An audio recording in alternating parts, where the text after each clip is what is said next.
Nang magkamalay si Takumi, nakita niyang nasa ibang mundo na siya at nakatayo sa harap ng Diyos ang Sinoan. Una agad itong nagbigay ng taos-pusong paghingi ng tawad, paliwanag niyang isang malaking pagkakamali ang pagkakasummon sa kanya. Ipinaliwanag ni Noah na kapag ginagamit ang summoning spell, karaniwan itong tina-target ang isang random na grupo ng mga talunan mula sa Earth para dalhin sa ibang mundo. Pero si Takumi, maayos ang takbo ng buhay, kaya hindi siya dapat kasama. Dahil sa isang aberya, nadamay siya sa proseso kasabay ng iba pang na-summon. Ang CC ay napunta sa Holy Sidonia Empire na basta na lang nag-activate ng summoning spell nang walang ingat. At dahil hindi naman talaga dapat masama si Takumi, dinala siya ni Noen diretso sa kanya imbes na isama sa ibang heroes na ipinadala sa Sidonia.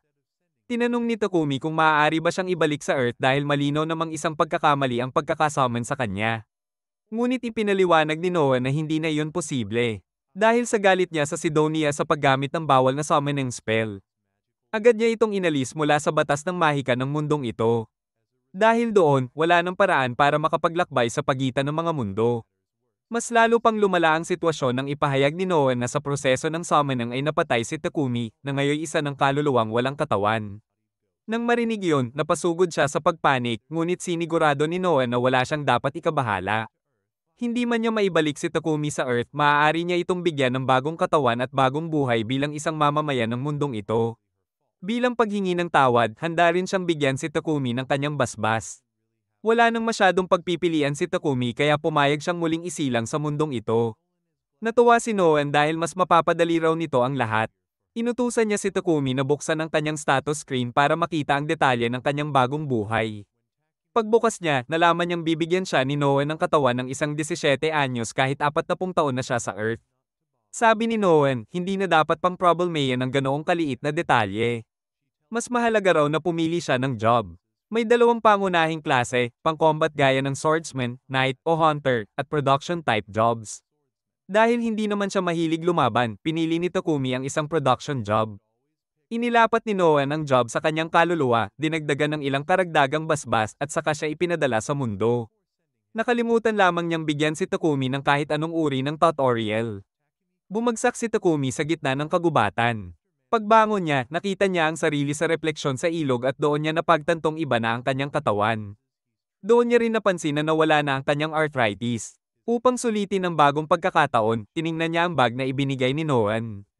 Nandoon ang ilang food rations at pera, sapat para hindi siya mag-alala tungkol sa pagkain sa mga susunod na araw. Tiningnan ni Takumi ang kanyang status screen at nakita niyang talagang todo bigay si Noan sa pagbibigay sa kanya ng samot-saring kapaki-pakinabang na skills. Napansin niya roon ang elemental magic kaya naisip niyang subukan ito. Itinaas niya ang kanyang kamay at binigkas ang water ball. Sa isang iglap, nabuo ang isang bola ng tubig sa palad niya. Sinubukan niya ang iba pang elemento. At kasing dali lang din itong gamitin. Nagawa niya ang lahat ng walang kahit anong hirap sa unang pagtatangka. Matapos maunawaan ang bago niyang mahika, pinag-isipan niya ang susunod na hakbang at nagpasya siyang maglakad patungo sa pinakamalapit na nayon. Habang naglalakad, may nakita siyang isang kahoy na nakaharang sa daan. Maganda ang itsura kaya ginamit niya ang kanyang appraisal skill. Doon niya nalaman na Trentwood pala ito, kahoy mula sa isang wood-type monster at napakakapal ng gamit, lalo na sa paggawa ng magic staves at spears. Nagpasya siyang subukan ng kanyang modeling skill at ginamit ito para gawing sibat ang kahoy. Dahil napakaganda ng resulta, nag-scan pa siya sa paligid para maghanap ng iba pang kapaki-pakinabang na halaman. Nakakita siya ng napakarami, kaya ginugol niya ang susunod na isang oras na pumulot ng mga ito. Ang problema lang, hindi yun magkakasya sa kanyang bag. Halos sumuko na siya nang maalala niyang mayroon pala siyang item box. Ginamit niya ito at naisilid ang lahat ng nakuha niya. Bigla niyang narinig ang isang sigaw. Ilang sandali pa, isang batang babae ang biglang lumabas mula sa mga palumpong at tumakbo papalapit sa kanya, humihingi ng tulong dahil may halimaw na humahabol sa kanya. Paglingon ni Takumi, tumambad sa kanya ang isang malaking horned rabbit. Mabilis itong sumugod, halos bumaon ng sungay nito sa kanya. Sa sobrang taranta, napaulos ni Takumi ang kanyang sibat at nagkataong tumama ito sa ulo ng halimaw na agad nitong ikinamatay. Napahinto siya sa pagkabigla, nagtatakang nagawa niya iyon bilang isang baguhan. Inisip niyang siguro ay dahil iyon sa basbas ni Lady Noan, pero sa katotohanan, puro tsamba lang iyon. Matapos ang laban, automatikong nakuha ni Takumi ang job title na warrior, bagay na hindi niya ikinatuwa dahil gusto sana niyang umiwas sa pakikipaglaban.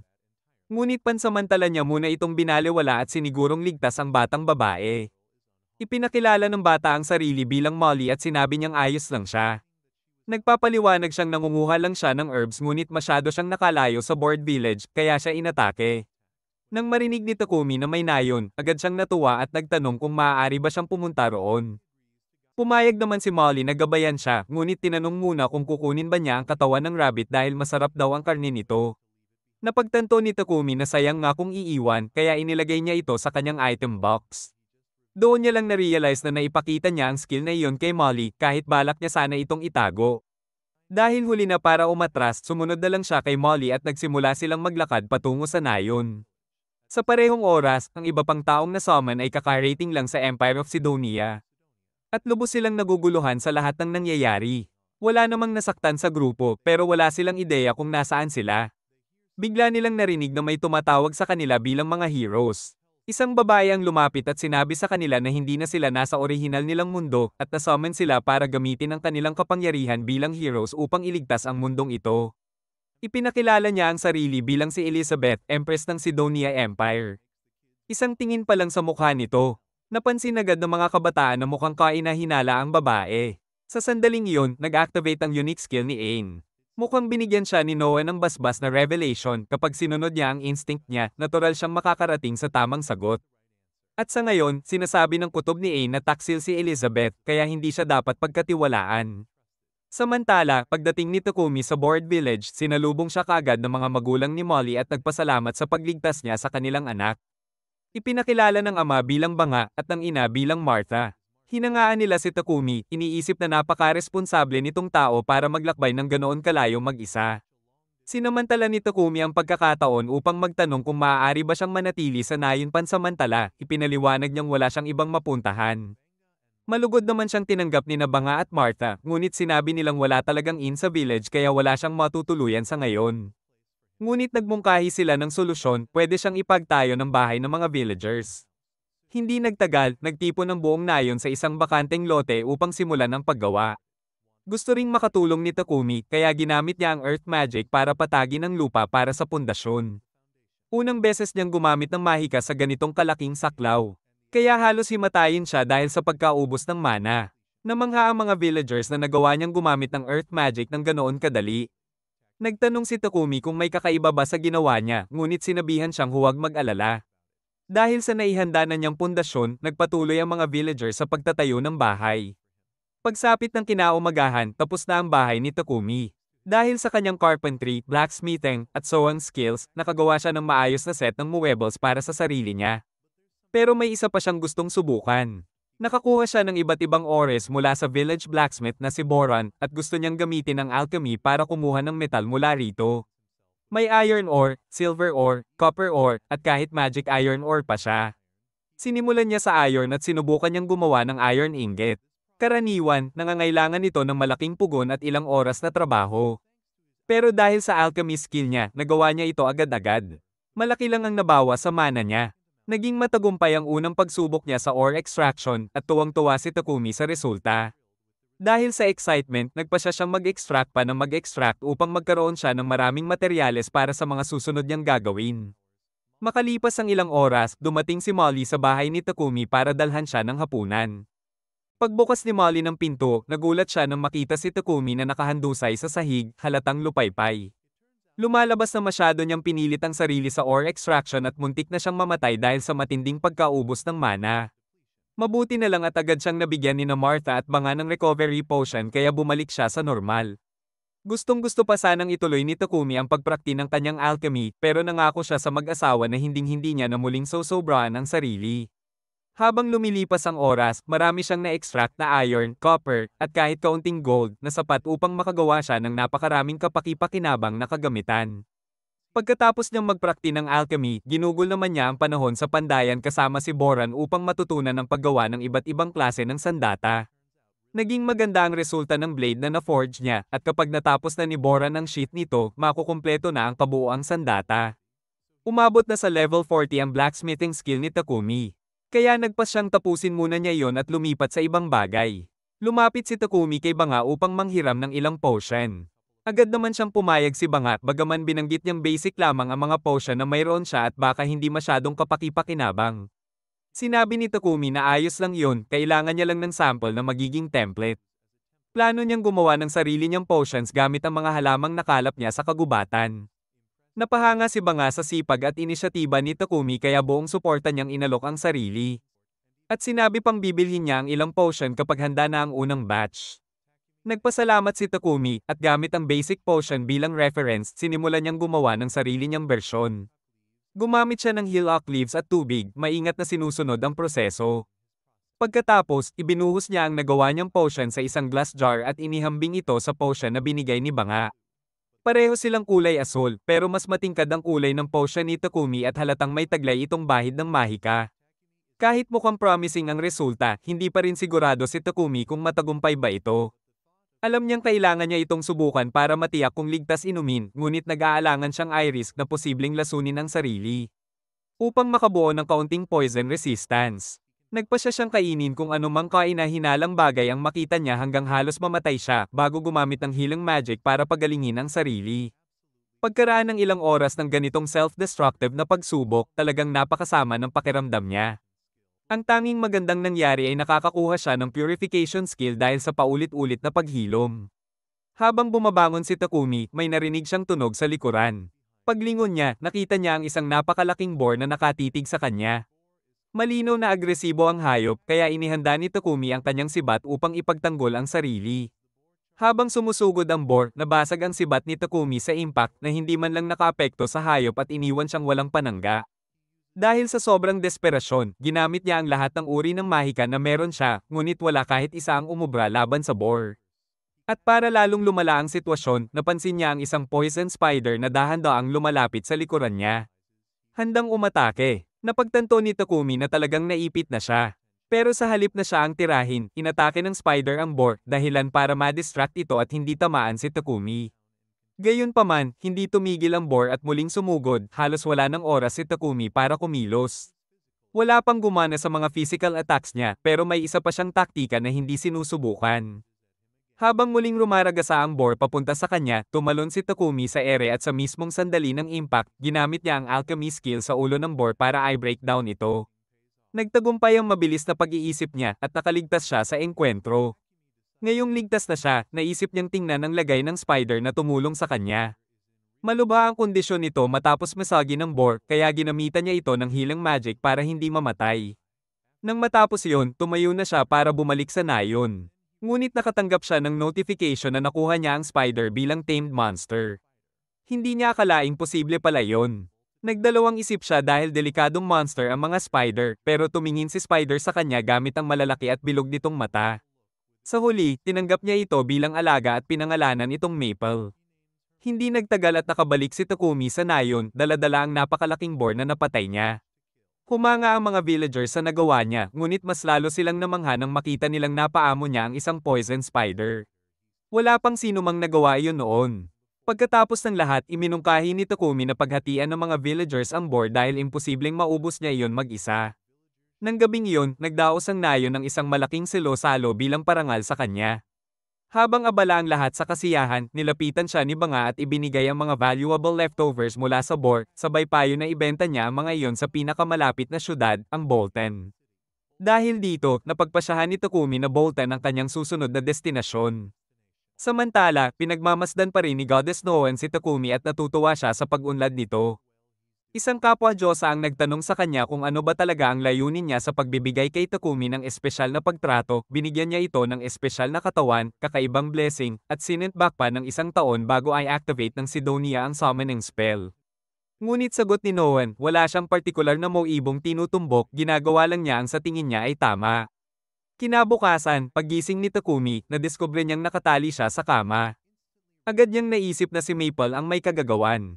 Humingi ng paumanhin si Maple, ipinaliwanag niyang nakakaramdam siya ng labis na pag-iisa dahil naging abala si Takumi nitong mga nakaraang araw at gusto lang niyang makuha ang atensyon nito. Napaisip si Takumi at naunawaan niyang masyado siyang nakatutok sa trabaho kaya nababaliwala niya si Maple.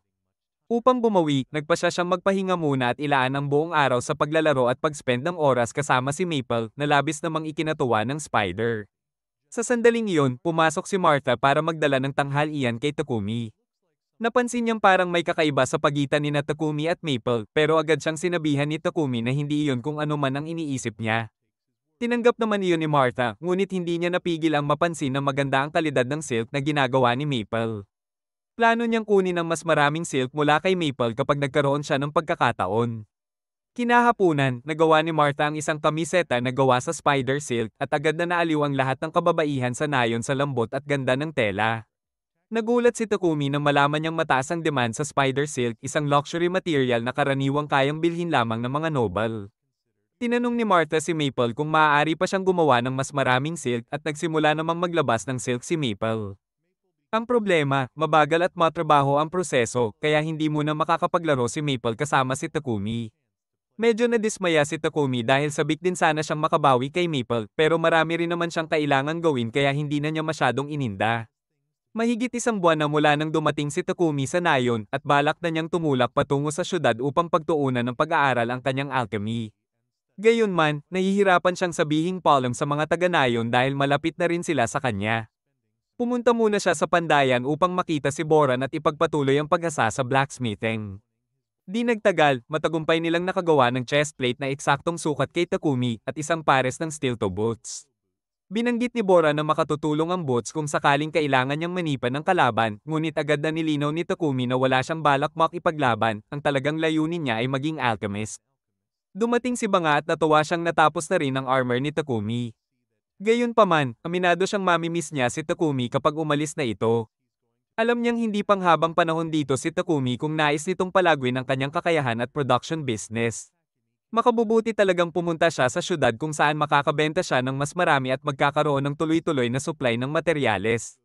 May isang mangangalakal mula Bolton na darating sa nayon sa loob ng ilang araw, kaya inayos ni Banga na makasabay si Takumi pabalik sa Bolton. Malungkot man sila sa pag-alis niya. Naunawaan nilang ito ang tamang hakbang at hinikayat si Takumi na simulan ng ihanda ang kanyang mga gamit. Nagpasalamat si Takumi sa lahat ng kanilang suporta at naglakad pabalik ng bahay upang mag-empake. Sa daan, nasalubong niya si Martha na may dalang balde ng karne. Nag-usisa si Takumi at tinanong si Martha kung ano ang ginagawa niya. Ipinaliwanag ni Martha na papunta siya upang itapon ang lamang loob ng isang horned rabbit na nakuha ni Banga. Bagamat ang mga ito ang pinakamasarap na bahagi ng kuneho, kailangan ng maingat na pagproseso upang matiyak na wala itong sakit o parasite. Dahil wala ang nayon ng angkop na kagamitan para rito, kailangan niyang itapon ang karne upang walang magkasakit. Sinabi ni Takumi na hindi na iyon kailangan dahil kaya niyang linisin ang karne. Yumuko siya at gumamit ng purification magic, kaya dapat ligtas ng kainin ang mga laman loob sa timba. Nagpasalamat si Martha, ngunit hindi rin maitago ang pagkagulat dahil bihirang-bihira ang gumagamit ng light magic. Binigyan niya si Takumi ng babala na huwag basta magbubunyag ng kakayahang iyon kapag umalis na siya sa nayon dahil makakaakit iyon ng hindi kanais-nais na atensyon. Tinanggap ni Takumi ang babala at nangakong magiging maingat. Gayunpaman, habang nasa nayon pa siya, napagpasyahan niyang gamitin ang kanyang kakayahan upang pagandahin ang buhay ng mga residente. Gamit ang earth magic, nagtayo siya ng matibay na brick wall para palakasin ang depensa ng nayon. Nagtayo rin siya ng water pump at iba pang mahahalagang pasilidad.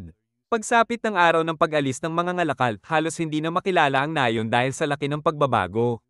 Dumating ang mga ngalakal na si Peck at sinalubong siya ni Banga. Matapos ang isang trade deal, lumapit si Takumi upang magsimula ang kanilang paglalakbay. Narinig na ni Peck ang tungkol kay Takumi mula kay Banga, kaya agad niyang ipinakilala ang sarili. Tinanong nila si Takumi kung handa na ang lahat ng kanyang gamit at sinabi niyang wala siyang nakalimutan, ngunit may isang bagay siyang gustong ibigay. Kumuha siya ng potion mula sa bag at iniabot kay Banga. Binanggit niyang nakaiwan na siya ng humigit kumulang 100 bote sa bahay ni Banga para sa mga emerhensya.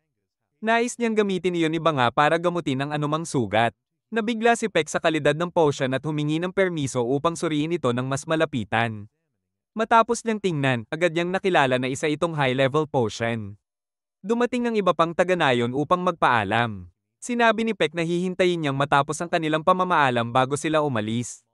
Nagpaalam si Molly kay Maple, na mahimbing na natutulog sa sako ni Takumi. Iniabot naman ni Martha ang isang kasuotan na ginawa nila mula sa silk ni Maple. Lubos na nagpapasalamat si Takumi sa regalo at sa lahat ng kabutihang ipinakita sa kanya kahit bago pa lamang siya sa nayon. Sumakay siya sa karwahe, at binigyan siya ng mga taga-nayon ng taos-pusong pamamaalam, sinasabing palagi siyang may lugar sa kanilang nayon. Habang papunta sila sa Bolton, napansin ni Peck kung gaano kamahal si Takumi ng mga taga-nayon, at ramdam din iyon ng iba pang nasa karwahe. Pagkatapos, ipinakilala ng grupo na kasabay nilang papuntang Bolton ang kanilang mga sarili. Nagpakilala ang lalaking may blonding buhok bilang Heath. Ang pulang buhok ay si Real, at ang seryosong mukhang lalaki ay si Boger. Sila ay bahagi ng isang sirang party na tinatawag na Lion Fang at nagsisilbing mga tagapagbantay ni Peck. Gayunman, dahil tahimik ang rehiyon, madalang silang magkaroon ng trabaho. Napansin ni Real na mahigpit na hawak ni Takumi ang kanyang bag at tinanong kung may mahalagang laman iyon. Ipinaliwanag ni Takumi na natutulog sa loob ang kanyang alagang killer spider. Nagulat ang grupo na nagawa ni Takumi na paamuin ang isang napakadelikadong nilalang. Ipinilit ni Real na makita ang spider, ngunit naging sobrang kakaiba ang dating ng kanyang kilos. Dahil dito, sinuwag siya ni Maple sa mukha. Agad namang nagpaumanhin si Takumi, ngunit sinabi ng iba na hindi niya kailangang mag-sorry dahil karapat-dapat si Real sa nakuha niya. Biro pa ni Heath na baka pagkatapos makilala si Real ay magsimulang katakutan ni Maple ang lahat ng tao. Ngunit hindi naman ganoon ang nangyari, tila mas gusto pa nga ni Maple si Boger. Habang abala ang lahat sa pagtingin kay Maple, tinawag ni Peck si Takumi sa unahan upang pag-usapan ang potion na nakita niya kanina. Tinanong niya kung may iba pa bang stock dahil nais niyang bumili. Handang ibenta ni Takumi ang ilan, ngunit biglang huminto ang kabayo.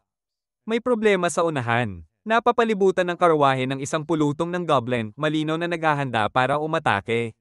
Sa kabutihang palad, sabik ang grupo dahil sa wakas ay may pagkakataon silang kumilos. Sinabi nila kina Takumi at Peck na magpahinga lamang at sila na ang bahala. Humakbang sila palabas ng karwahe at hinarap ang humigit kumulang 20 goblin. Tiwala sila sa kanilang kakayahan at agad sumugod. Pinapabagsak ni Real ang mga goblin mula sa malayo gamit ang kanyang pana. Habang sina Boger at Heath ang humahawak sa labanan sa malapitan gamit ang kanilang mace at palakol. Hindi nagtagal at nalipol nila ang buong grupo. Pagkatapos, sinimulan nilang kunin ang mga magic stone mula sa mga bangkay. Pagbalik nilang lahat sa karwahe, ipinagpatuloy nila ang paglalakbay. Lumipas ang 3 araw bago nila marating ang Bolton. Pagdating sa lungsod, nagtungo agad ang mga miyembro ng Lion Fang sa Adventurers Guild upang i-report ang matagumpay na pagsasagawa ng kanilang bodyguard mission. Sumama si Takumi dahil kailangan din niyang magparehistro upang manatili sa syudad. Mas nais sana ni Takumi na sumali sa Alchemist Guild, ngunit wala iyon sa lugar kaya napilitan siyang magparehistro bilang adventurer. Ipinaliwanag ng receptionist na si Hans na magagamit ni Takumi ang Adventurer Guild card bilang pagkakakilanlan, at hanggat nakakakumpleto siya ng kahit isang simpleng quest bawat buwan, mananatiling aktibo ang kanyang card. Tinapos ni Takumi ang pagpaparehistro at ipinakilala si Maple bilang kanyang alagang monster. Matapos makumpleto ang lahat ng papeles, nagtungo si Takumi sa Payek Trading Company para ayusin ang bentahan ng kanyang mga potion. May humigit kumulang 100 bote siya ng 3 uri ng potion. At lahat iyon ay napakataas ng kalidad. Nakahanda si Peck na magbayad ng 10 silver coins bawat healing at stamina potion, at 50 silver coins naman bawat mana potion. Nag-compute si Takumi sa isip niya at napagtanto niyang aabot sa mahigit 7 milyong yen ang kikitain niya. Naniniwala siyang sobra-sobra ang halagang iyon, ngunit ipinaliwanag ni Peck na mas malaki pa sana ang kinita niya kung mayroon na siyang matibay na reputasyon bilang producer. Dahil balak ni Takumi na maging full-time producer sa lungsod. Iminungkahi ni Peck na humanap siya ng bahay na may kasamang workshop para mas madali ang trabaho. Doon lamang naalala ni Takumi na hindi pa pala niya napag-iisipan kung saan siya titira ngayong nasa syudad na siya. Nagpasya si Peck na tulungan siya at tinawag ang kanyang assistant na si Thomas upang ipakita kay Takumi ang isang magandang property na abot kaya raw ang renta. Ngunit pagdating nila sa bahay, halos mansion ang itsura nito, kaya duda si Takumi kung kaya niya talaga. Tiniyak ni Thomas na mura lamang ang mansion at garantisadong walang multo roon. Napansin ni Takumi ang workshop na nakakabit sa bahay at agad siyang napaisip. Perpekto iyon para sa trabaho niya. Dahil sa kinita niya mula sa pagbebenta ng potion, kaya niya itong bilhin. Matapos pag-isipan, sinabi ni Takumi na bibilhin niya ang mansion. Masaya si Thomas at agad inasikaso ang mga papeles para makalipat na si Takumi kinabukasan kung nanaisin niya. Habang naglalakad sila sa syudad, nakasinghot si Takumi ng napakabaho sa hangin. Napansin ito ni Thomas at ipinaliwanag na nagmumula ang masamang amoy sa sewer system ng lungsod. Ang mga mayayaman ay gumagamit ng magical purifiers para linisin ang kanilang dumi, ngunit ang pangunahing sewer ng lungsod ay walang ganoong kagamitan. Napakahirap makakuha ng magical purifier dahil tanging sa sinaunang ruins at dungeon lamang ito natatagpuan, sobrang mahal upang ikabit sa buong sewer system. Paminsan-minsan ay nag-uupa ang lungsod ng mga pari para linisin ito gamit ang magic, ngunit karamihan ng oras ay nananatiling marumi ang mga lagusan. Kinabukasan, lumipat na sina Takumi at Maple sa kanilang bagong bahay. Ang unang bagay na gusto niyang ayusin ay ang problema sa sewer. Kumuha siya ng pirasong quartz at clay mula sa Payek Company at gamit ang magic, hinubog niya ang mga ito. Pinagsabay niya ang fire magic at space-time magic para mabilis itong malutong. Matapos paulit-ulit gawin yon, nauubos ang mana ni Takumi kaya napilitan siyang uminom ng ilang mana potion. Sa kabutihang palad, matagumpay niyang natapos ang kanyang nilikha, isang modernong palikuran. Sa sandaling iyon, narinig ni Takumi ang sigaw ni Peck mula sa sala. Nagmamadali siyang pumunta roon at nadatnan si Peck na nabalot ng buo ng sutla ni Maple mula ulo hanggang paa. Naguguluhan si Takumi kaya tinanong niya si Maple kung bakit niya ginawa iyon. Ipinaliwanag ni Maple na inisip niyang matatawa si Peck. Sa totoo lang, dahil sa sobrang lambot at nakakakalma na texture ng sutla ni Maple, agad ngang nakatulog si Peck. Pero hindi ibig sabihin nito na tama ang ginawa niya. Taos-pusong humingi ng paumanhin si Takumi para sa inasal ni Maple. Sinabi naman ni Papak na ayos lang kahit medyo nagulat siya nang bigla siyang atali.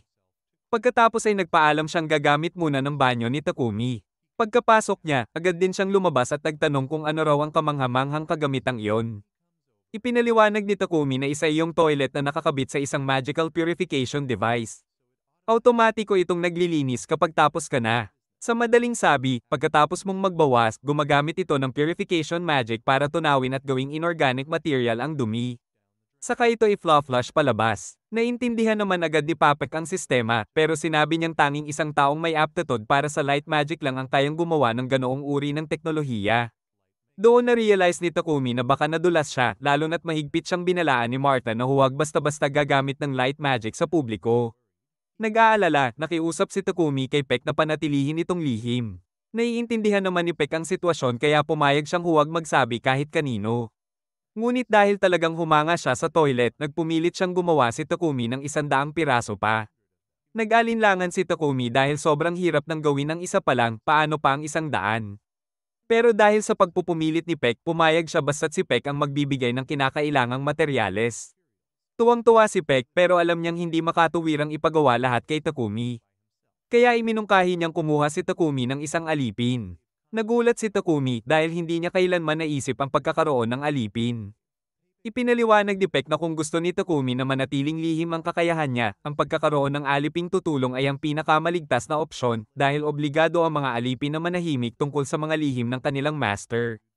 Dagdag pa niya, ang pagkakaroon ng talento sa light magic ay napakabihira at itinuturing na tanda ng divine favor, kaya tiyak na maeengganyo ang Church of Divine Light na pilitin siyang magtrabaho para sa kanila. Malaki ang kinikita ng simbahan sa pagmonopolyo ng purification magic. Hindi sila matutuwa kung malaman nilang posibleng magkaroon ng mga karaniwang tao ng murang purification gamit ang mga toilet na gawa ni Takumi. Pero may naisip si Peck na paraan para makaiwas sa simbahan kaya sinabihan niyang huwag munang mag-alala si Takumi. Ang pinakamahalaga ngayon ay hindi malaman ng simbahan ang tungkol sa light magic niya. Kaya pinaninindigan ni Peck na mas mabuti nga kung kukuha siya ng alipin. Pero mariing tumanggi si Takumi. Sinabi niyang kaya niyang gawin ang lahat ng mag-isa. Ngunit biglang nagliwanag ang guild card niya. Pagtingin niya, may mensahe itong nagsasabing kailangan niyang tapusin ang isang verification quest para mapanatili ang status niya bilang adventurer. Narealize ni Takumi na wala siyang sapat na oras para matapos ang lahat ng toilet kung siya lang mag-isa. Kaya napilitan siyang pumayag na bumili ng alipin. Dinala siya ni Peck sa Mulan Trading Company na kilala bilang pinakamatino at pinaka-etikang slave trader sa lugar. Habang nakikipag-usap si Peck sa may-ari para ayusin ang magandang deal para kay Takumi, naglakad-lakad muna si Takumi patungo sa hardin dahil naakit siya sa ganda nito. Sa hardin, napansin niya ang isang napakagandang elf girl na nakaupo sa terasa. Pagkaabot ng tingin nila, agad nitong sinabi kay Takumi na umalis siya. Maya-maya, ipinakilala ni Peck si Takumi kay Mulan, ang may-ari ng kumpanya. Sinabi niya kay Mulan na interesado si Takumi sa pagbili ng alipin pero binanggit din niyang halatang nag-aatubili ito. Nagtaka si Mulan at tinanong si Takumi kung bakit ganoon ang pakiramdam niya. Ipinaliwanag ni Takumi na sa pinanggalingan niyang bansa, matagal nang ipinagbawal ang pagbili at pagbenta ng tao, kaya mahirap para sa kanya na tanggapin ang ganitong sistema rito. Tinanggap ni Mulan ang dahilan niya at sinabing nauunawaan niya ang pagdadalawang isip ni Takumi. Pero nilinaw niyang dito, kahit papaano, may mga karapatan at pribilehiyo pa rin ang mga alipin. Ganito ang patakaran, tungkulin ng may-ari na ibigay ang pangunahing pangangailangan ng alipin tulad ng pagkain, damit, at tirahan. Kapalit nito, inaasahan na manggagampanan ng alipin ang mga tungkuling nakasaad sa kontrata. May clause din sa kontrata na nagbabawal sa alinmang panig, master o slave, na saktan ng isa't isa ng nakamamatay. Ang mga permanenteng kontrata naman ay karaniwang ibinibigay sa mga kriminal o mga bihag ng digmaan bilang alternatibo sa parusang kamatayan. Pero karamihan ng kontrata ay mula sa mga taong ilegal na ibinenta ng mga bandido. Iminungkahi ni Peck na war slave ang pinakamagandang pagpipilian para kay Takumi dahil hindi sila pwedeng umalis sa master nang walang pahintulot. Kayang ayusin ni Mulan ito pero tinanong niya kung bakit mahalagang ganoon ang kondisyon.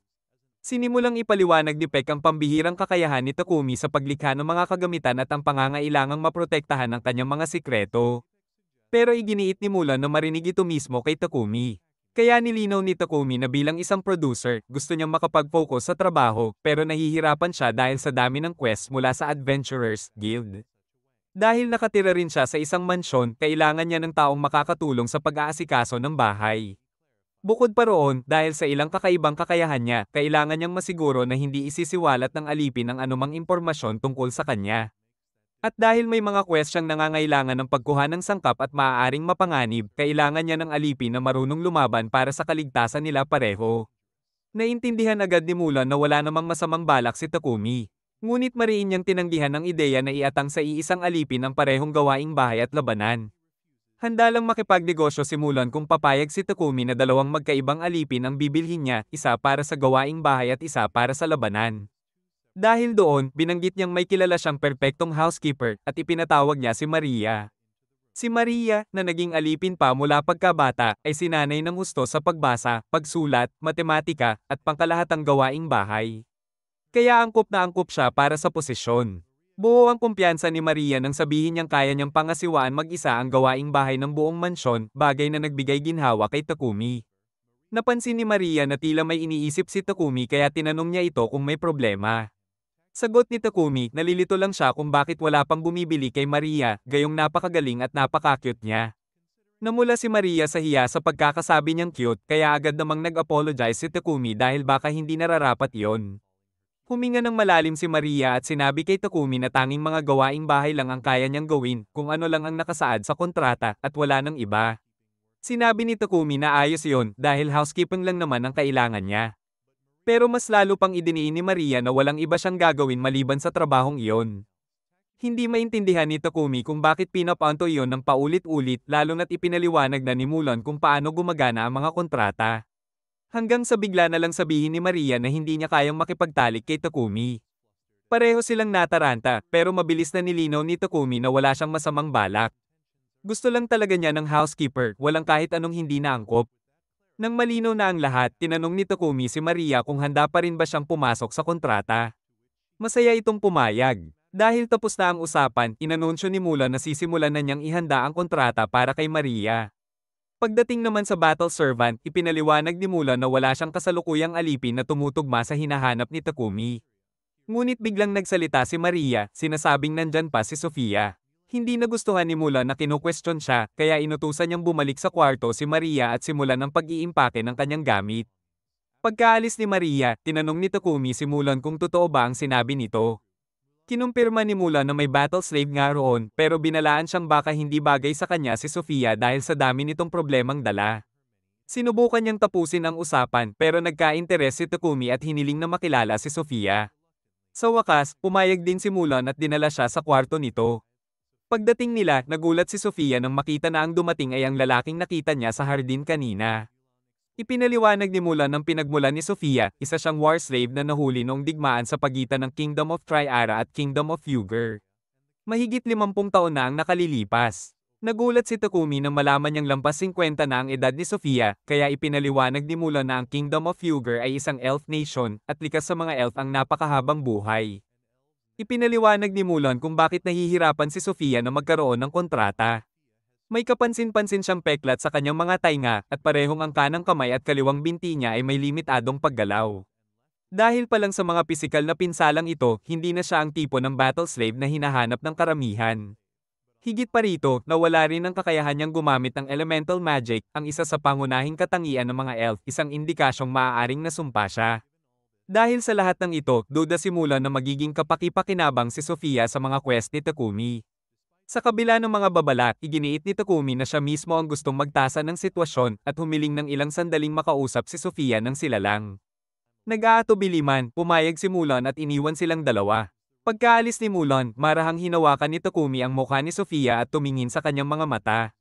Hindi niya gusto ang paggamit ng appraisal ng walang pahintulot pero pakiramdam niyang kailangan niya itong gawin upang maunawaan ang tunay na kalagayan ni Sofia. Nang makita niya ang status screen nito, nabigla siya, napakataas ng mga stats ni Sofia. Totoong nililimitahan siya ng kanyang mga sugat at sumpa, ngunit kung maisasaayos yon, magiging perpekto siyang battle companion. Pagbalik ni Mulan, tinanong niya kung nakapagdesisyon na ba si Takumi. Buong kumpiyansa niyang sinabi na gusto niyang kunin si Sofia.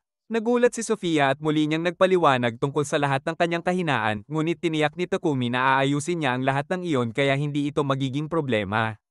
Impresyonado sa tiwala ni Takumi, pumayag si Mulan na ipagkatiwala sa kanya si Sofia.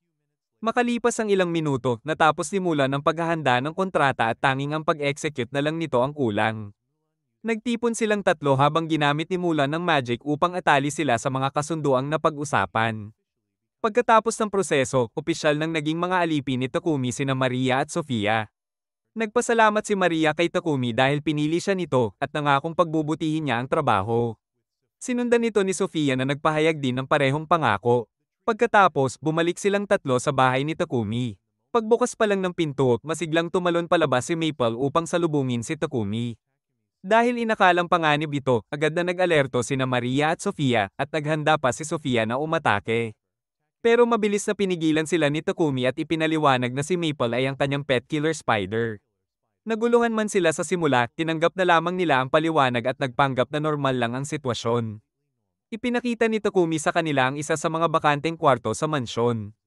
Gustong-gusto ni na Sofia at Maria ang kwarto, kaya sinabi ni Takumi na si Sofia na ang gagamit nito.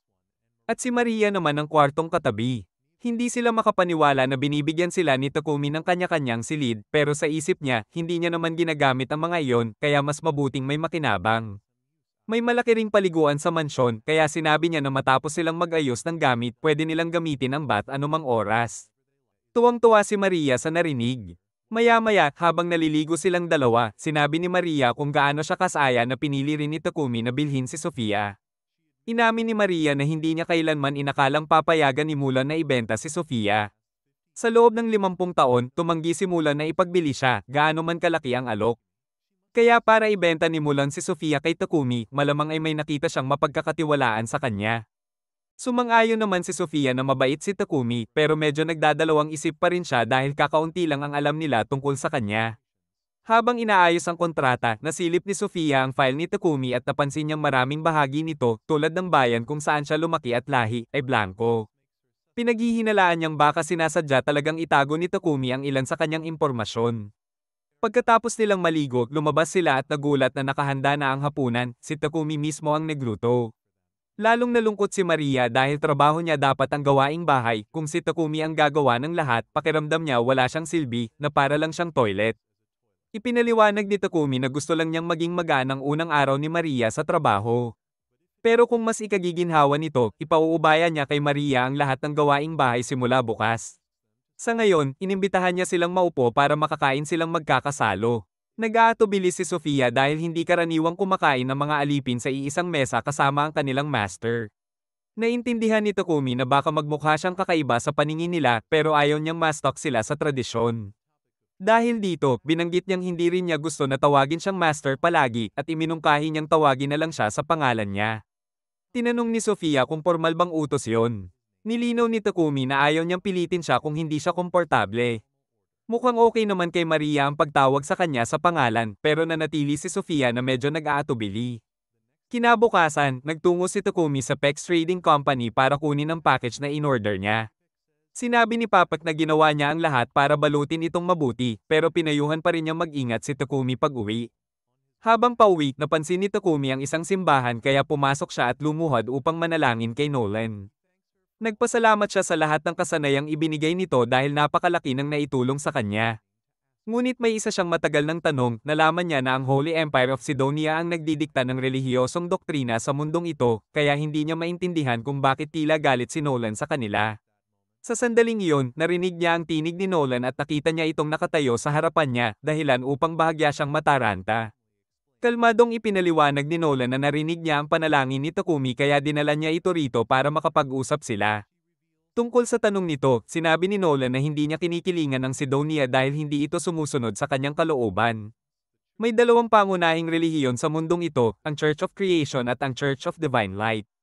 Ang Church of Creation ay tapat na sumamba sa kanya mula pa noong simula, habang ang Church of Divine Light ay gumagala ng walang pakundangan sa kanyang gabay, at kumikilos ayon lamang sa kagustuhan nito. Ang Imperyong Sidonia ay naglunsad pa nga ng maraming krusada upang pilit na ipalaganap ang kanilang relihiyon sa buong mundo. Sa kabila nito, pinili ni Nolan na huwag makialam dahil wala siyang interes sa mga walang saysay na alitan ng sangkatauhan. Sinabi ni Takumi na medyo tanga ang naging desisyon niyang iyon dahil ang tanging dahilan kung bakit nagawa ng Sidonia na paganahin ang summoning spell na nagdala sa kanya sa mundong ito ay dahil hindi kumilos si Nolan hanggang sa huli na ang lahat. At oo, masama talaga pakinggan kapag ganoon ang pagkakasabi, pero ibinigay naman ni Nolan sa kanya ang lahat ng basbas bilang pagbayad sa kanyang pagkakamali. Gayunpaman, may isang bagay siyang kailangang sabihin kay Takumi, karamihan sa mga basbas ay mananatili sa kanya habang buhay, ngunit may isa na mawawala, ang hindi pangkaraniwang swerte na nagiging gabay niya nitong mga nakaraang araw. Para lang daw yun sa simula, parang beginner's tutorial, para makilala niya kaagad ang mga mabubuting taong tumulong sa kanya. Ngunit malapit na siyang makatagpo ng mga taong may masasamang intensyon. Mula ngayon, ang magiging resulta ng bawat gagawin niya ay nakasalalay na sa sarili niyang kakayahan. Pagkalipas ng kaunting sandali, nakauwi si Takumi at agad na nadapa matapos matisod kay Maple na masiglang sumalubong sa kanya. Mabilis na lumapit sina Sofia at Maria upang tingnan kung ayos lang siya.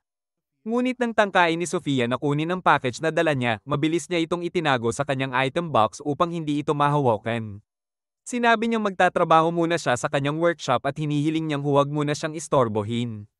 Napansin ni Sofia na balot sa high-grade magical paper ang package kaya nagduda siyang maaaring may delikadong laman ito. Dahil hindi siya mapalagay, sinundan niya si Takumi papasok sa workshop. Doon siya nagulat nang makita si Takumi na isinawsaw ang kutsilyo sa lason. Saka sinadyang hiwain ang sarili at agad namang pagalingin ang sugat. Lubhang kakaiba at nakakatakot tingnan ang ginagawa niya. Nang basta na lang mabanggit ni Takumi ang pangalan ni Maria habang nag-e-eksperimento, lalo pang tumindi ang hinala ni Sofia na may masama itong binabalak laban kay Maria. Sinubukan niya itong atakihin, ngunit nanlumo siya dahil sa matinding pagod at bumagsak siya sa ibabaw ni Takumi. Sinuri ni Takumi ang kanyang status upang malaman kung ano ang nangyari at natuklasan niyang labis na pagod ang dinaranas ni Sofia. Malamang dahil sa kanyang sumpa. Ang isang sugat na ganoon ay hindi naman dapat mahirap pagalingin, ngunit dahil sa sumpa, kinakailangan ng napakalaking pagsisikap upang tuluyang pagalingin. Pinilit niyang pagalingin ang kamay ni Sofia hanggang sa tuluyan itong gumaling, at sa proseso ay umangat ang antas ng kanyang light magic.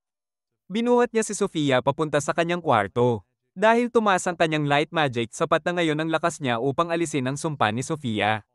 Ibinuhos niya ang buong lakas niya rito at sa huli, nagawa niyang ganap na pagalingin si Sofia at tuluyang alisin ang kanyang sumpa. Bagamat wala pa rin siyang malay dahil sa pagod, ayos na siya at kakailanganin na lang ng kaunting pahinga. Makalipas ang ilang oras, nagising si Sofia. Pagkakita niya kay Maria, agad niya itong binalaan na tumakbo dahil naniwala siyang tuluyan ng nababaliw si Takumi batay sa nakita niya kanina. Ngunit walang ideya si Maria kung ano ang pinagsasasabi niya. Sa halip, mas sigurado pa siya ngayon na mabuti talaga si Takumi. Upang patunayan ito, kinuha ni Maria ang salamin at ipinakita kay Sofia ang mga pagbabagong ginawa ni Takumi sa kanya. Nagulat si Sofia nang matuklasan niyang napagaling na ang kanyang katawan at naibalik na ang kanyang kakayahang gumamit ng mahika. Determinadong maintindihan ang nangyari, lumabas siya upang harapin si Takumi. Doon kinumpirma ni Takumi na matagumpay niyang tinanggal ang sumpa. Ipinaliwanag niyang kinailangan niyang tiisin ang matinding sakit at hirap upang mapaangat ang kanyang kakayahan, ngunit tiniyak niya kay Sofia na hindi niya kailangang mabigatan sa ginastos niyang pagsisikap. Ipinangako niya kasing pagagalingin siya. Napagtanto ni Sofia na lubos niyang napagkamalan si Takumi. Labis ang pasasalamat niya sa kabutihang ipinakita nito. At dahil dito, lumuhad siya sa harap niya at taimtim na nangakong maglilingkod ng tapat sa buong buhay niya. Kinabukasan, nagtungo si Takumi sa aklatan upang maghanap ng mga aklat tungkol sa alchemy, ngunit laking gulat niya nang madiskubre niyang 4 na libro lamang sa buong aklatan ang may kinalaman dito. Nagtaka si Takumi kung bakit hindi laganap ang alchemy, lalo na tila napakadaling intindihin. Ngunit ang totoo, napakahirap ng alchemy. Ang mga aklat na mayroon ay nakasulat sa sinaunang wika ng mundong ito, at ang tanging dahilan kung bakit niya ito nauunawaan ay dahil sa basbas ni Nolan na nagbibigay sa kanya ng kakayahang maunawaan ang lahat ng wika. Maya-maya, natapos ni Takumi, Maria, at Sofia ang paggawa ng isang malaking batch ng mga inidoro. Marami pa silang kailangang gawin, ngunit tuloy-tuloy ang progreso nila. Sa puntong iyon, naisip ni Takumi na maaari na muna siyang magpahinga mula sa paggawa ng mga inidoro. Tinanong siya ni Maria kung ano ang balak niyang gawin pagkatapos. Ipinaliwanag ni Takumi na balak niyang bumiyahe sa mga susunod na araw. Gusto niyang maghanap ng mga bagong sangkap para sa alchemy, masilayan ang magagandang tanawin ng mundong ito. At baka makapag-explore pa ng ilang guho. Napagpasyahan na niyang isama si Sofia bilang kanyang bodyguard, kaya kailangan niyang iwan si Maria sa mansyon upang magbantay habang wala siya. Hindi natuwa si Maria sa ideyang iyon. Nagtanong siya kung maaari siyang sumama, ngunit hindi iyon gusto ni Takumi dahil magiging delikado ang paglalakbay. Isa pa, kinuha niya si Maria bilang tagapag-alaga ng mansyon, kaya mawawala ng saysay ang pagkuha niya ng isang maid kung dadalhin niya rin ito. Naiintindihan ni Maria ang dahilan, ngunit hindi niya matiis ang ideya na maiwang mag-isa sa mansyon, kaya nakiusap siyang pag-isipan itong muli. Nakaramdam ng konsensya si Takumi, kaya bago magpasya, minabuti niyang suriin ang isang bagay. Hinawakan niya ang mukha ni Maria at ginamit ang appraisal upang tingnan ang kanyang stats. Labis ang gulat ni Takumi nang makita niyang kahanga-hanga si Maria. Magaganda ang kanyang mga kakayahan, hindi man sobra sa lakas, sapat upang makalaban ng maayos. Dahil doon, pumayag si Takumi na isama siya basta't sigurado siyang kaya niyang makayanan ang paglalakbay. Nag-alok si Sofia na sanayin si Maria sa mahika at pakikipaglaban upang maging handa siya sa anumang panganib, at nagustuhan iyon ni Takumi. Pagkatapos nito, hiniling ni Takumi kay Sofia na sanayin siya at si Maria. Ngayong nakumpirma ng sasama si Maria sa ekspedisyon, napagpasyahan ni Takumi na oras na upang simulan ang paggawa ng kagamitan ng lahat. Bago siya magsimula, tinanong niya muna si Sofia kung anong uri ng sandata ang gusto nito. Walang pag-aatubili itong naglista ng isang buong arsenal, isang mahabang espada, isang sibat na may habang 2.5 metro, isang busog, at 2 kutsilyo. Hindi na yun nakakagulat dahil batikan na siyang mandirigma. Si Maria naman ay hindi ganoon kahusay pagdating sa mga sandata. Nakapag-aral lamang siya ng kaunting pagsasanay sa maikling espada mula kay Mulon. Sinabi niya kay Takumi na sapat na para sa kanya ang isang pares ng battle knives. Ngunit itinuro ni Sofia na magiging dehado si Maria sa abot ng pag-atake kung kutsilyo lang ang gamit niya. Dahil doon, iminungkahi niyang dagdagan ng sibat ang arsenal nito. Dahil hindi marunong gumamit ng sibat si Maria, nag-alok si Sofia na turuan siya ng mga pangunahing kaalaman nito. Habang nagtuturo sina Sofia at Maria, sinimulan naman ni Takumi ang paggawa ng mga sandata. Hindi nagtagal at natapos niya ang lahat ng talam, ngunit malaki ang nak-e nitong mana, kaya napilitan siyang uminom ng mana potion bago magpatuloy. Ang huling hakbang para sa mga talam ay lagyan ng attack at auto-repair enchantment upang hindi niya ito kailangang ayusin ng madalas. Nang matapos iyon, kumpleto na ang mga talam at maaari na niyang simulan ang paggawa ng mga hawakan. Dahil battle knives ang hiningi ni Maria, kailangan din niya ng sheaths. At kahit mabait na lalaki si Takumi, lalaki pa rin siya, kaya halos himatayin siya sa pag-iisip pa lang ng makakapal na hita ni Maria na may nakataling mga kutsilyo. Sunod namang kailangan ni Takumi gumawa ng armor para sa 2 babae. Sa halip na direktang hingi ng kanilang sukat, ginamit niya ang mas praktikal niyang solusyon, kumuha siya ng 2 life-size dolls nina Maria at Sofia mula sa kanyang item box, na ginawa niya gamit ang appraisal X skill. Huwag na raw tanungin kung bakit niya ginawa ang mga iyon. Para sa armor, binalak niyang gamitin ang sutla ni Maple at ilang carapace at balat mula sa armored boar. Tungkol naman sa disenyo, ngayon lang siya nakakagawa ng armor para sa ibang tao, kaya hinayaan niyang magpakawala ng imahinasyon at subukan lahat ng outfit fantasies niya gamit ang mga manikang iyon. Pagkalipas ng ilang araw at ilang ulit na pagbabago ng disenyo, ipinakita na ni Takumi kina Maria at Sofia ang kanilang armor.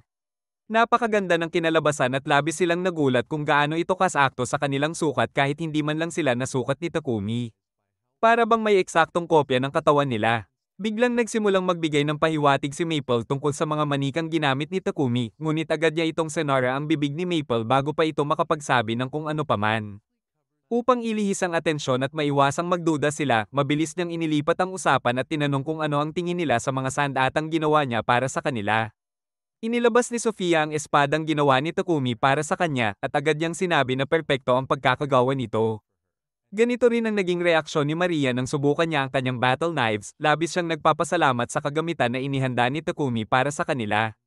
May isa pang bagay na ginawa si Takumi para sa dalawa, kaya inilabas niya ang dalawang singsing at ipinaliwanag na makatutulong iyon sa kanilang pagcast ng magic.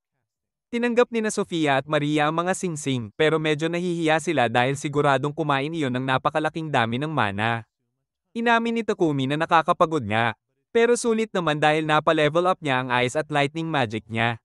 Matapos subukan ng lahat ng kagamitan, nagtungo ang tatlo sa guild para mairehistro sina Maria at Sofia bilang adventurers. Dahil bagong dating pa lang sila, parehong naitalaga sa H rank. Habang naroon sila, pinaalalahanan si Takumi ng receptionist na kailangan niyang kumpletuhin kahit isang quest para mapanatili ang status niya bilang adventurer. Lumapit si Takumi sa mission board upang maghanap ng angkop na quest. Plano niyang pumili ng HOG rank para simple lang, ngunit iminungkahi ni Sofia na pumili siya ng mas mataas na difficulty para mas mabilis siyang makaangat ng rank. Ilang bastos na adventurer ang biglang nakarinig na H rank lang si Takumi kaya inatake siya ng pangungutya. Nais nilang paatrasin siya para makapang-asar at makapanggulo kay Sofia at Maria. Ipinagmamalaki pa nila na di rank sila kaya raw hindi kayang sabayan ni Takumi at wala raw problema sa kanila ang galpihin ng isang baguhan para lang sa katuwaan. Handa nang tumalon si Maria para sapakin ang mga hanggal pero pinigilan siya ni Takumi. Siya raw ang bahala. Takot na takot siya pero hindi niya kayang palampasin ang pambabastos sa kanya lalo na sa dalawang kasama niya. Nainsulto ang mga D-rank adventurer na ang isang H-rank na baguhan ay nangangahas pang sumagot sa kanila, kaya sinuntok siya ng buong lakas ng matabang lalaki. Hindi man lang umiwas si Takumi, pinatama niya ang suntok. Ngunit ang nagkapinsala ay ang D-rank guy mismo dahil nabali ang kamay nito mula sa impact. Biglang dumating ang guildmaster, si Baroque, at galit na tinanong kung ano ang nangyari dahil mahigpit na ipinagbabawal ang makipag-away sa loob ng guild. Noong una, inakala niyang si Takumi ang may kasalanan dahil siya ang walang kahit gasgas habang ang kalaban ay may nabaling braso. Ngunit agad na iodine pensa ni Maria si Takumi at sinabing wala siyang ginawang mali. Sinangayunan naman ito ng receptionist at ipinaliwanag na literal na nakatayo lang si Takumi nang suntukin siya. Gusto pa rin ni Guildmaster Baroque na malanawan ang sitwasyon kaya pinatanggal muna ang matabang adventurer at inanyayahan si Takumi at ang kanyang mga kasama sa loob. Naniniwala siyang self-defense lang ang nangyari, ngunit gusto niyang maintindihan kung paano nagawa iyon ni Takumi. Medyo naiilang si Takumi na ibunyag ang impormasyon tungkol sa kanyang mga personal na kakayahan. Pero tiniyak ng Guildmaster na mananatiling kumpidensyal ang lahat. Dahil dito, ipinaliwanag ni Takumi na noong sinuntok siya ng lalaki, binuksan niya ang kanyang item box at kumuha ng piraso ng uling. Ginamit niya yon para balutan ang katawan bilang depensa para hindi siya masaktan. Pagkatapos, ginamit niya ang synthesis para gawing diamond ang uling, kaya nasira ang kamao ng kalaban kahit hindi siya kumilos. Habang pinag-uusapan nila ito, iminungkahi ng Guildmaster na i-promote si Takumi sa D-rank agad. Malinaw na mayroon siyang sapat na kakayahan, at makakatulong ang mas mataas na ranggo para hindi siya basta puntiryahin ng mga tulad ng nanggulo kanina, lalo na't kasama niya ang magagandang babae. Pero para kay Takumi, hindi tama na tumanggap ng biglaang promosyon dahil lang sa ganoong dahilan. Iminungkahi ni Hans na kumuha na lang sila ng ilang mas mahihirap na quest para ma-promote ng patas. Parehong sumang-ayon sina Sofia at Maria kaya pumayag na rin si Takumi. Ang quest na nakuha nila ay ang pag-exterminate ng mga goblin at kobold at ang pagkuha ng merle herbs. Tumungo sila sa kagubatan at naging scout ng grupo si Maple. Nag-abiso siya na may 4 na goblin sa unahan. Nagkusang sumugod si Sofia at napatay ang unang dalawa sa isang mabilis na pag-atake. Ang natitirang dalawa ay natrap sa web ni Maple. At nang bumagsak ang mga ito, sabay na tinuhag ni na Maria at Takumi ang kanilang leeg. Masaya si Takumi sa maayos sa koordinasyon ng grupo, pero napansin niyang napakarami nilang nakakasalubong na halimaw sa lugar. Halos 100 goblin at kobold na ang napatumba nila. Dahil dito, hinala ni Sofia na maaaring may monster encampment malapit. At kung tama siya, malamang ay may goblin general din doon. Ang Goblin General ay isang C-rank na halimaw at karaniwang kailangan ng hindi bababa sa 5 D-rank na party para talunin. Pero sa Spirit Magic ni Sofia, Earth Magic ni Maria, at Elemental Magic ni Takumi, sigurado si Sofia na kaya nila itong harapin. Kahit kinakabahan pa si Takumi, pumayag siya dahil tiwala sina Sofia at Maria sa kanilang lakas at kasama pa nila si Maple. Bigla na lang sinabi ni Maple kay Takumi na malapit na siyang mag-evolve at hindi na makakasali sa laban. Tumango si Takumi at binuksan ng isang pocket dimension para doon muna siya magpahinga. Dahil dito, nagtataka sina Sofia at Maria kung kailan natutunan ni Takumi ang paggawa ng pocket dimension. Sinabi lang ni Takumi na isa yon sa mga skill niya. Pinaalala rin niya na dahil wala muna si Maple, mababawasan ang suporta nila sa laban. Sa kabila nito, nananatiling kumpiyansa si Sofia na kaya pa rin nilang tapusin ang misyon. Pagdating nila sa Goblin Camp at matapos ang kaunting pagsusuri, tinantya ni Sofia na may humigit kumulang 400 goblin sa lugar. Tinanong ni Takumi kung kailangan ba talaga nilang labanan ng ganito karaming halimaw. Sa normal na sitwasyon, oo, pero napansin ni Sofia na walang tao sa paligid, ibig sabihin, malaya silang pasabugin ang buong kampo gamit ang magic. Inihanda nilang tatlo ang pinakamalalakas nilang attack spell at sabay-sabay nilang pinakawalan ang mga ito sa Goblin Camp. Pagkatapos ng pag-atake, halos lahat ng goblin ay napatay na. Ang natira na lamang ay ang Goblin General at ilan sa mga Goblin Knight. Nagpasya si Sofia na siya na ang bahala sa mga Goblin Knight habang si Takumi naman ang haharap sa Goblin General. Sa halip na harapin ito gamit ang sibat, pinagaan ni Takumi ang laban sa pamamagitan ng pagsunog dito hanggang malipol. Matapos nilang makumpirma na wala nang natitirang goblin, tinipon nila ang mga magic stone at bumalik sa guild. Sobrang pagod nila, halos hindi na sila makatayo. Namangha si Hans na natapos nila ang quest at pati ang pagbura sa isang buong goblin camp, kasama pa ang pagpatay sa Goblin General, sa loob lamang ng kalahating araw.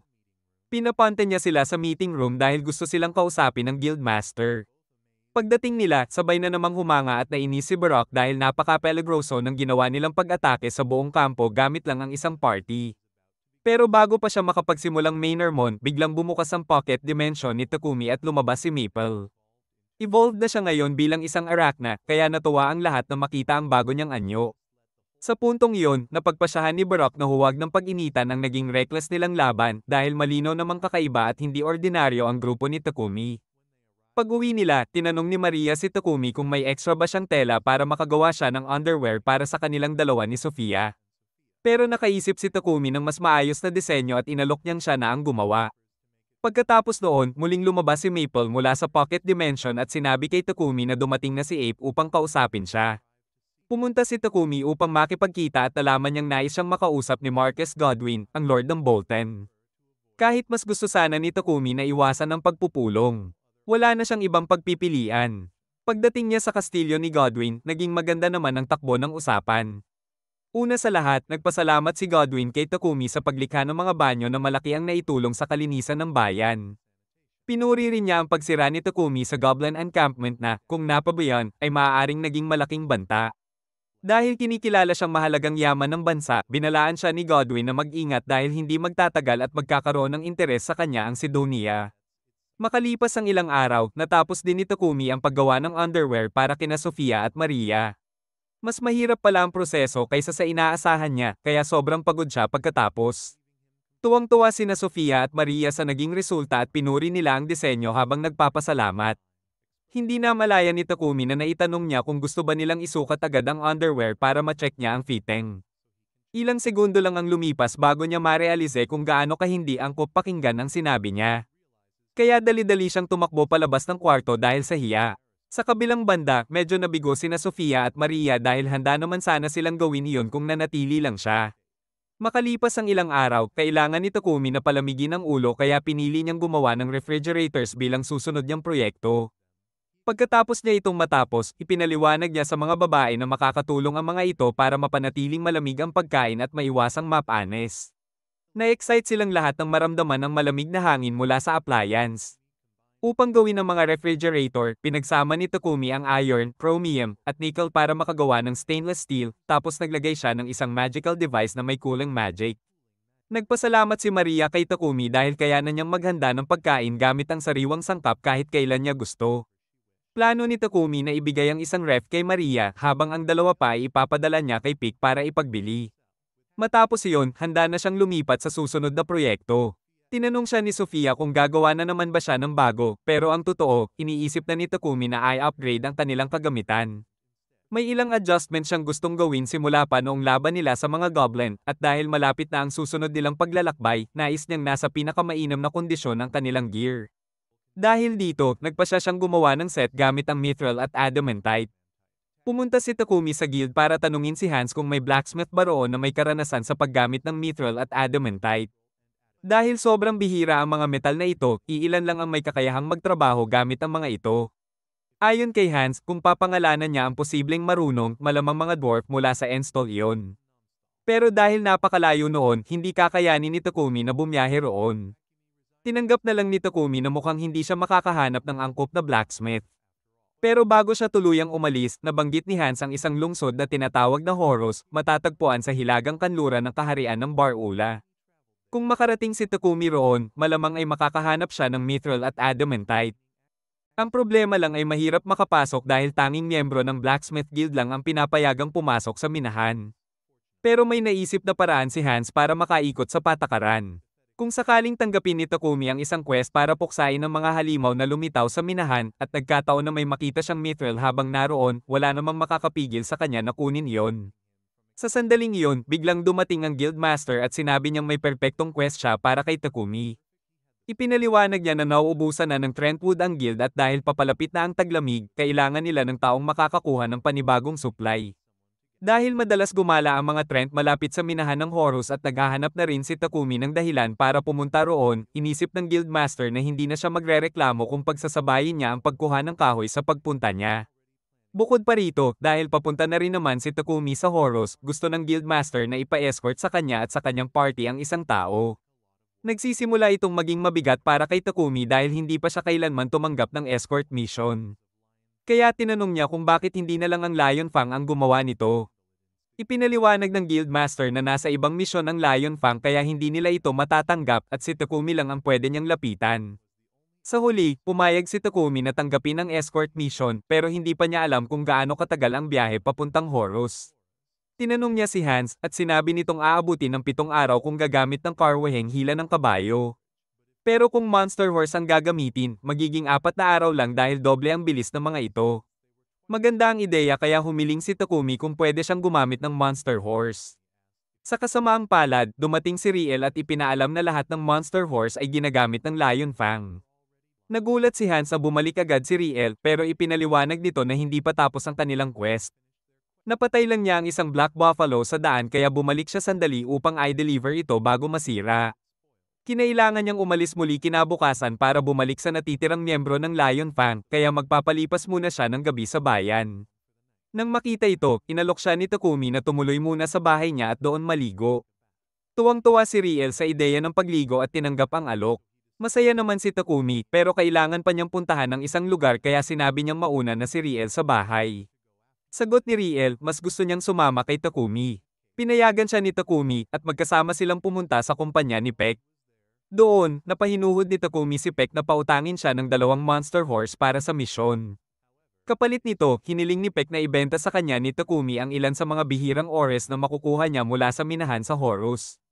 Tungkol naman sa refrigerator na dinala ni Takumi noon, nagustuhan talaga ito ni Peck kaya humingi siya ng ilan pang unit pagbalik ni Takumi mula sa minahan. Samantala, sa mansion ni Takumi, nagsisimula ng kabahan si Sofia dahil hindi pa rin siya nakakauwi. Kinagabihan, pauwi na sina Takumi at Riel. Humingi ng paumanhin si Takumi dahil nadamay si Riel sa mahabang lakad kahit pagod pa ito mula sa biyahe. Pero hindi yun iniinda ni Riel dahil siya rin naman ang nagpilit na sumama. Sa sandaling iyon, nakaramdam si Riel ng malaynong titig na nakatutok sa kanilang dalawa. Agad na napansin ni Riel na wala siyang laban sa taong iyon gamit ang kasalukuyan niyang kagamitan, kaya hindi na siya nagdalawang isip, hinailan niya si Takumi at tumakbo sila. Pero mabilis silang naabutan ng humahabol at isang malakas na sipa ang tumama sa mukha ni Riel. Ipinakita ng umaatake ang sarili niya, si Sofia, na kumbinsidong kinidnap ni Riel si Takumi. Dahil doon, handa na sana siyang putulin si Riel nang hindi nagdadalawang isip.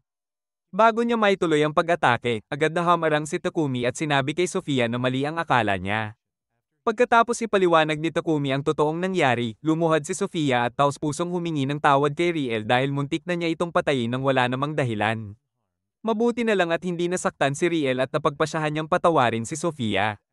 Pero marami na siyang gustong itanong kay Takumi at lalo pang dumami ang tanong niya nang makauwi sila sa bahay ni Takumi at makita niya ang mas marami pang magagandang babae roon. Tinanong niya si Takumi kung ano ang nangyayari, kaya ipinaliwanag nito na kailangan niya ng maid para sa bahay at ng taong magbabantay sa kanya, kaya kinuha niya sina Sofia at Maria. At naroon din si Maple na nag-evolve na noong isang pagkakataon. Nasiyahan si Riel nang makita si Maple sa bago niyang anyo. At naalala naman siya ni Maple pero ayaw pa rin ito kay Riel. Nalugmok si Riel sa sama ng loob ng mapagtanto niyang sina Bogger at Hit ay mga kasal na, at heto pa, akala niya pati si Takumi ay may dalawang kasintahan habang siya ay nananatiling mag-isa. Agad naman siyang itinuwid ni Takumi na sinabing hindi niya karelasyon sina Sofia o Maria. Nang makakita ng pagkakataon, tinanong ni Riel si Sofia kung naisip na ba nitong makipag-date sa kanya, ngunit agad siyang tinanggihan. Ganoon din ang sagot ni Maria. At sa isang iglap, muli na namang nabigo si Riel. Maya-maya, habang umiiyak si Riel sa loob ng bath, kinausap ni Takumi sina Maria at Sofia tungkol sa mission na tinanggap niya upang makapagmina ng mithril at adamantite. Sang-ayon si Sofia dahil mahalaga ang Trentwood at sumang-ayon din ang lahat kaya sinabi ni Takumi na aalis sila makalipas ang 3 araw. Kinabukasan, umalis si Riel para bumalik sa Lion Fang. Pagkaalis niya, nagpa siya si Takumi na oras na para simulan ang paggawa ng bagong kagamitan para sa nalalapit nilang paghunt ng Trent. Nakuha niya ang isang magic draining tungsten carbide sword, isang napakagandang sandata, pero sobrang laki nito para gamitin ng maayos. Plano ni Takumi na paghiwa-hiwalayan ito.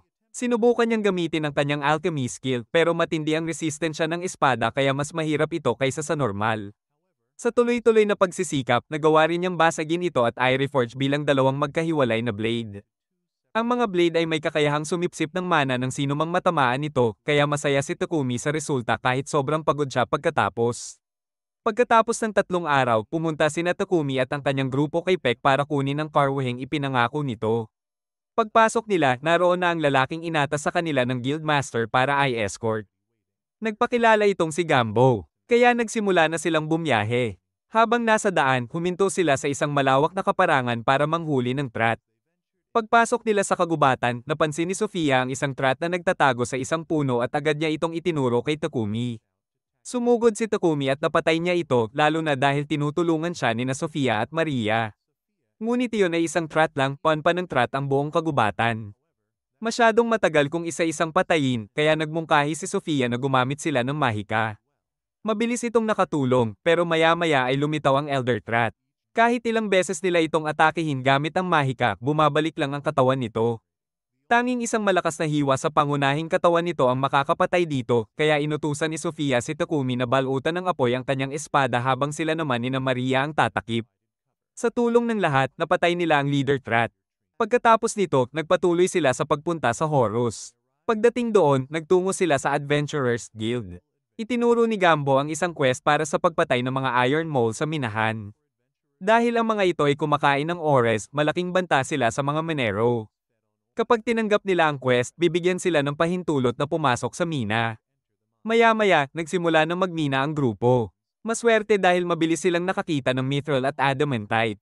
Ngunit naamoy ito ng mga Iron Mole, kaya lumitaw ang isa mula sa ilalim ng lupa. Bago pa ito umangat ng buo, nakaisip agad si Takumi ng plano. Paglabas ng mole, tinamaan niya ito ng maliwanag na light magic dahilan para mabulag ito at mag-collapse. Dahil dito, madali nang natapos nila ang laban, bagamat medyo nabitin sina Sofia at Maria dahil hindi sila halos nakipaglaban. Naging matagumpay ang buong pagmina, kaya bumalik sila sa Bolton makalipas ang ilang araw. Pagbalik nila, binisita ni Takumi si Gambo sa kanyang shop para matutunan kung paano trabahuhin ang mithril at adamantite. Ipinaliwanag ni Gambo kung paano hinihiwalay ang metal mula sa ore at matapos ang maraming pagsubok, nakakagawa na si Takumi ng mithril at adamantite. Sinimulan na niyang likhain ang iba't ibang kagamitan na may imbued magic mula sa mga metal na ito. Matapos ni Takumi ang paggawa ng mga bagong kagamitan, ibinigay niya ito kina Maria at Sofia para subukan. Nabigla ang dalawang babae dahil napakagaan ngunit napakatibay ng kanilang bagong armor at higit pa rito ay may nakapaloob pang mahika. Ipinaliwanag ni Takumi na iniambyo niya ng mahika ang kanilang gear ayon sa kani-kanilang elemental affinity. Para naman sa sarili niyang armor, nilagyan niya ito ng Thunderclap, isang enchantment na nagbibigay ng matinding bilis. Ngunit nang subukan niyang magpakitang gilas, sumalpok siya ng direkta sa pader. Pagkatapos, ipinakita ni Takumi ang mga bagong armas na ginawa niya, kasama ang mga enchantment na inilagay niya rito. Labis na natuwa sina Sofia at Maria sa kanilang mga sibat. Gayunpaman, may espesyal na hiling si Sofia, gusto niya ng shield. Handa siyang isakripisyo ang sarili para protektahan si Takumi, kaya humingi siya ng kalasag upang mas epektibong mabantayan ito. Tingin ni Takumi ay magandang ideya yon, pero pinaalalahanan niya si Sofia na pahalagahan din niya ang sariling buhay katulad ng pagpapahalaga niya sa buhay niya. Pinagmamasdan ni Noel si Takumi habang abala ito sa paglikha. Masaya siya sa pag-unlad ni Takumi dahil kakailanganin nito ang bawat lakas para sa mga laban na paparating. Samantala, isang taon sa hinaharap sa kaharian kung saan dinala ang ibang mga hero, handa na sina Akira at Yamato matapos ang kanilang pagsasanay. Nakahanda na silang tumanggap ng misyon mula sa hari ng Samor. Bumalik sa oras ni Takumi, natapos na niya gawin ang shield na hiniling ni Sofia. Ngunit nang makita ni Sofia kung gaano kalaki ang pagod at lakas na kinailangan ni Takumi para gawin yon, nakaramdam siya ng pagkakasala. Nais niyang magkaroon si Takumi ng assistant na makakatulong sa kanya upang gamaan ang trabaho nito. Samantala, sa Royal Capital, nakatanggap ang Lord doon ng liham mula sa Sidonia. Kumalat na ang balita tungkol sa mga palikuran at purification magic na gawa ni Takumi. Kahit hindi pa nila alam kung sino si Takumi, nagsisimula na silang gumawa ng mga plano laban sa kanya.